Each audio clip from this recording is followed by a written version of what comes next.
So I haven't spoken to either of my moms. Yeah, moms, plural. My birth mom and my adoptive mom, who is actually my grandma, all because of a thing having to do with my bio dad. The thing we ask? Stay to find out. So one sunny day, my bio dad called. I answered. After years of not speaking, I picked up, and it felt like the ground under me just tilted. Because the version I grew up with, the one grandma drilled into my head until I could recite it in my sleep, was this. She was the hero, he was the villain. He was 18, my mom was 14, and when she found out she was pregnant, grandma gave him an ultimatum: step up or disappear. And supposedly he disappeared. Supposedly he was a coward who never once looked back. Except that's not what happened. I guess, because I am still unsure who to believe. He told me his mom got cancer. They had to move for treatment. That's why they left. And while they were still here, grandma made sure he couldn't see me.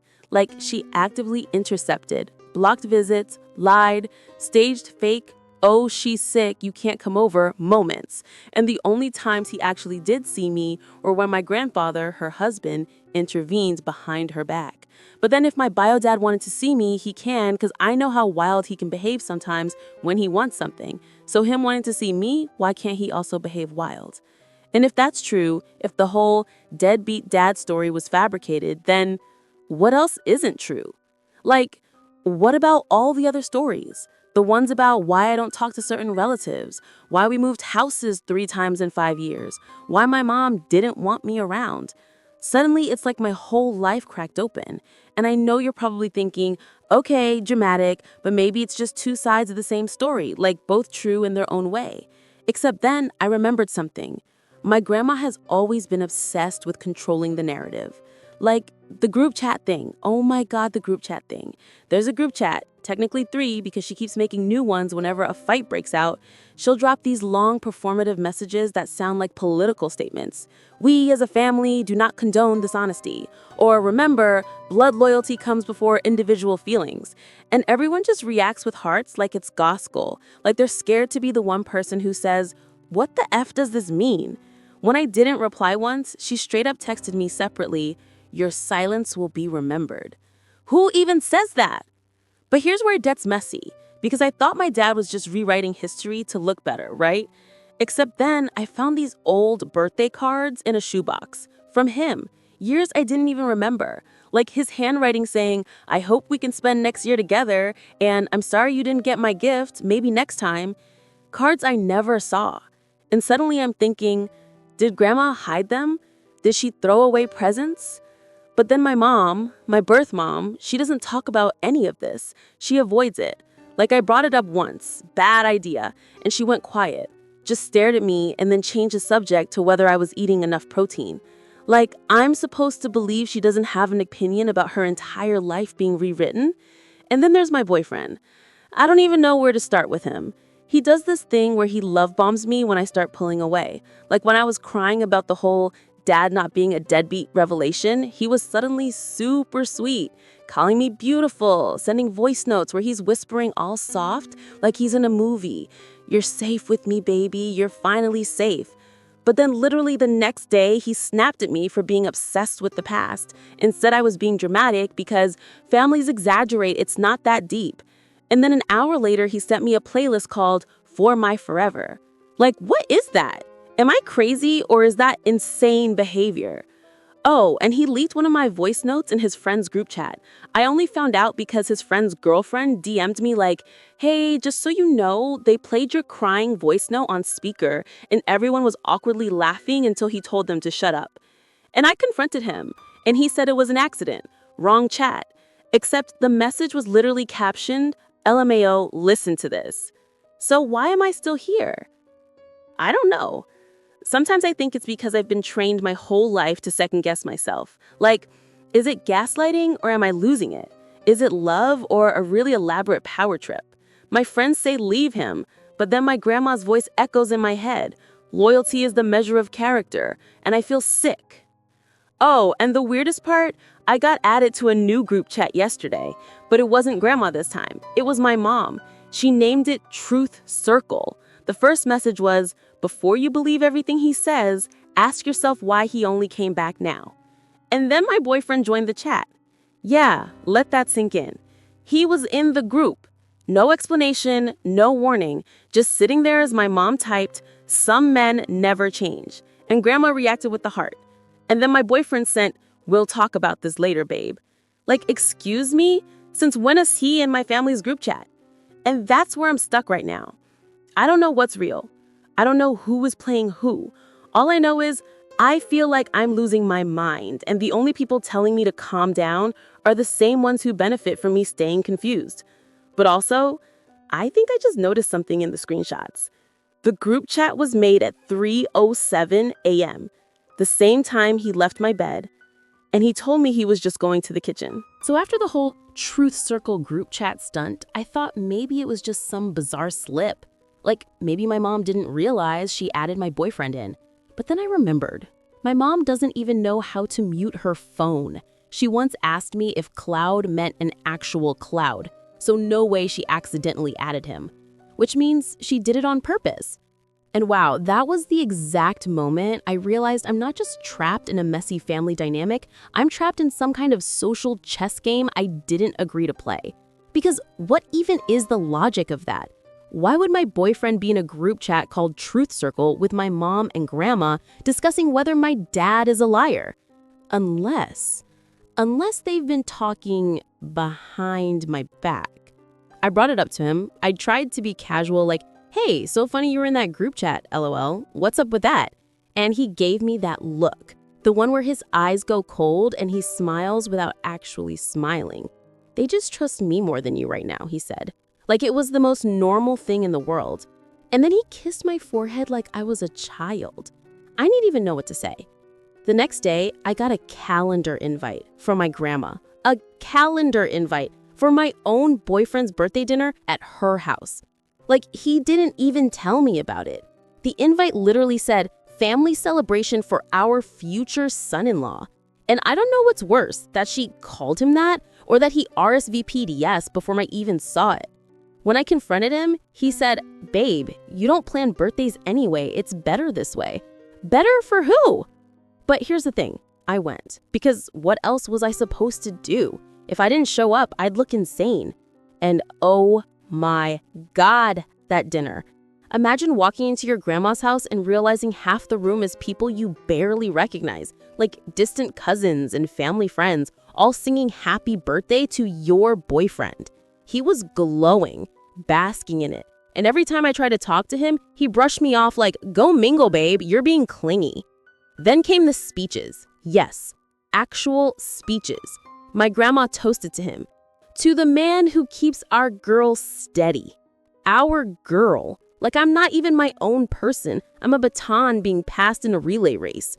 Then my mom, my quiet, avoidant, protein-obsessed mom, suddenly stood up and said, "He's shown more consistency in a year than some people have in decades."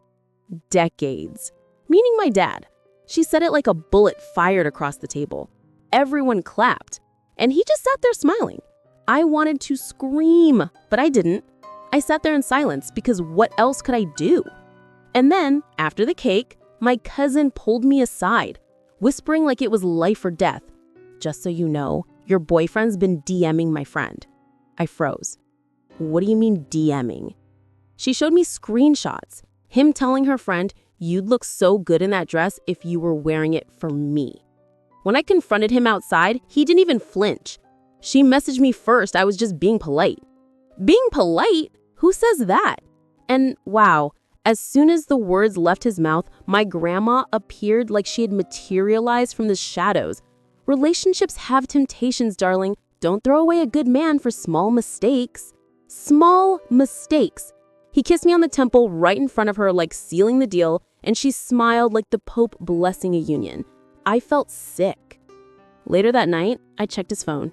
Yeah, I know, toxic. I hate myself for it, but I had to know. Guess what I found? A muted group chat with my mom and grandma. Just the three of them. It was called Keeping Her Steady. I read maybe 3 messages before he walked in. "She spirals too easily. Keep her calm." Grandma. "Don't let her talk to him alone yet." Mom. "I've got it under control." Him. Under control. Like I'm some kind of experiment. And here's the worst part. When he saw me holding his phone, he didn't yell, didn't snatch it back. He just smiled.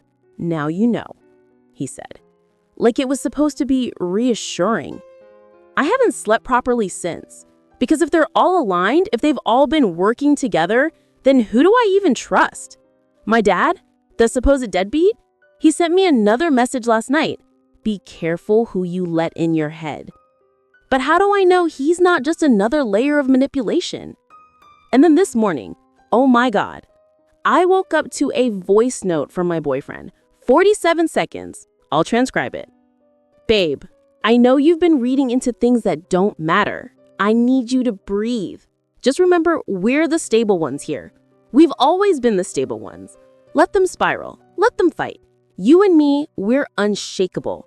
But you have to stop making me look bad, okay? Otherwise, they'll think you're not ready yet. And I don't want them to think that because I know you're ready. You're ready to be mine forever." Forever. And then he ended it with a laugh. Not like a haha funny laugh, like a private joke I wasn't in on. So now I'm sitting here asking myself, am I crazy? Or is this actually happening? Did my grandma and mom hand me off to him like some loyalty project? And if so, what's the end game? Because he just texted me, "Pack a bag, we're going to dinner tomorrow. You'll see what I mean." No location, no time, just that. And my mom heart reacted to it. "So yeah, I packed a bag. I don't even know why. Maybe because I didn't want to look like the crazy one again. Maybe because a part of me wanted to know how far this rabbit hole goes. He picked me up without telling me where we were going. He was humming the whole drive like a soundtrack only he could hear. We pulled up to this restaurant, not fancy, but that weird kind of family-owned vibe where everyone seems to know everyone. Except when we walked in, everyone turned to look at us, like they were expecting us. My stomach dropped, and then I saw them. Grandma, Mom, 2 of my cousins, my mom's church friend, my boyfriend's boss. What the actual hell kind of seating arrangement is that? "Surprise," he whispered in my ear, "family dinner."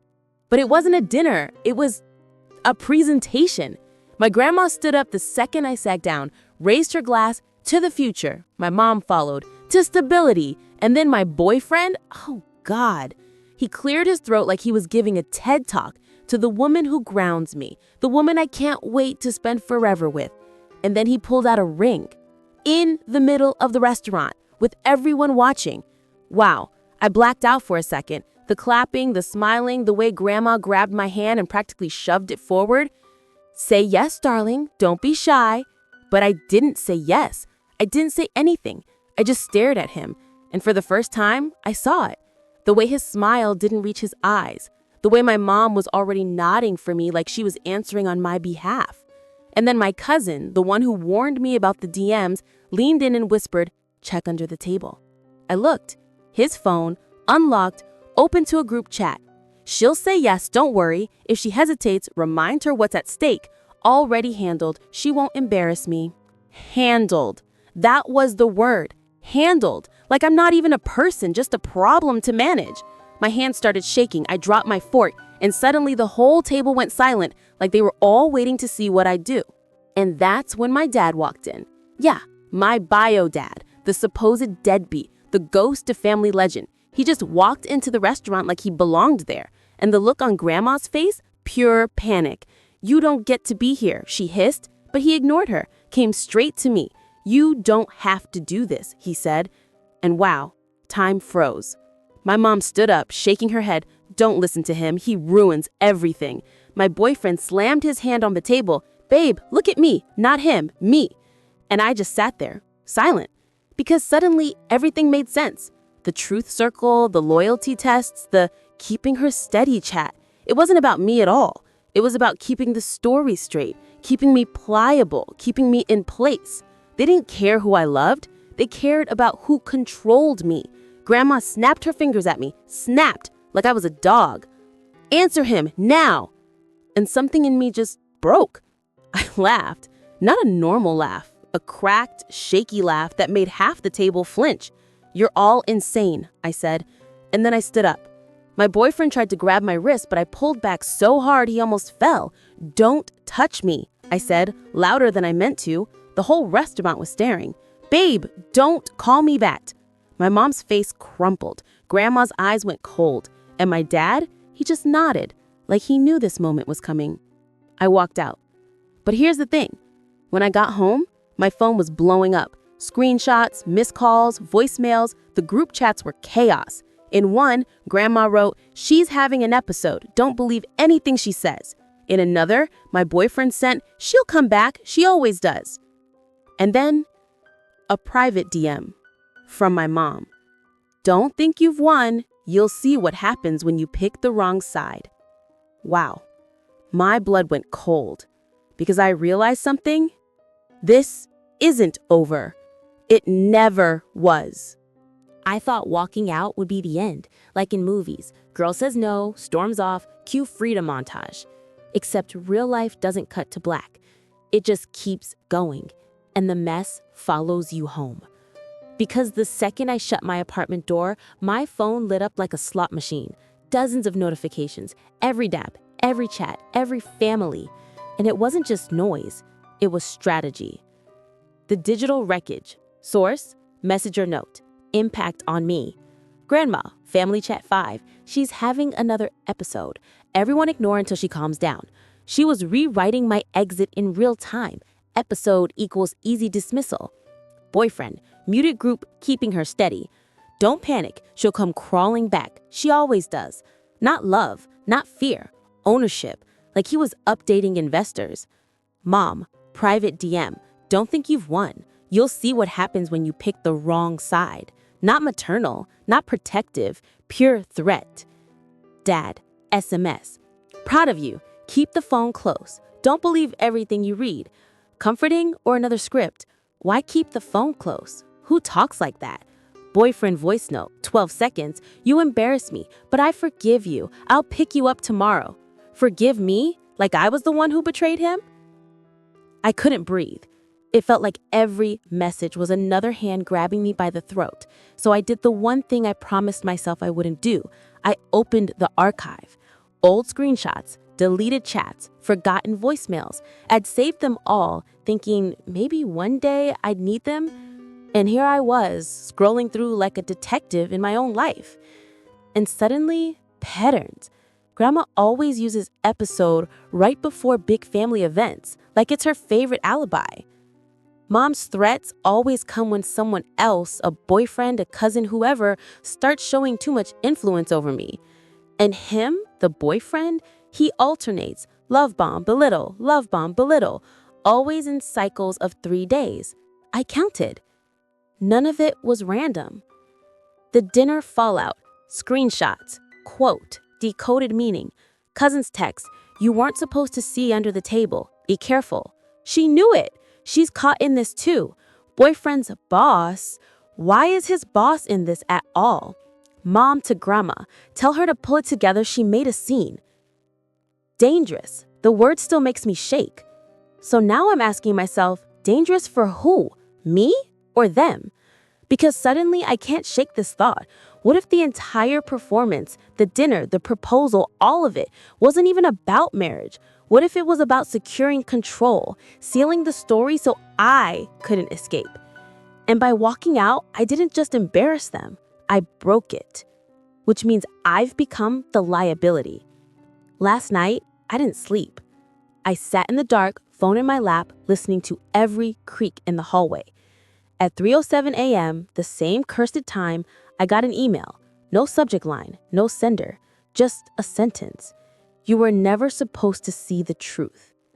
And here's the part that's eating me alive. I wrote a draft reply, just one line. I haven't sent it yet, but it's sitting there in my outbox, glowing like a loaded gun. Then watch what happens when I stop pretending.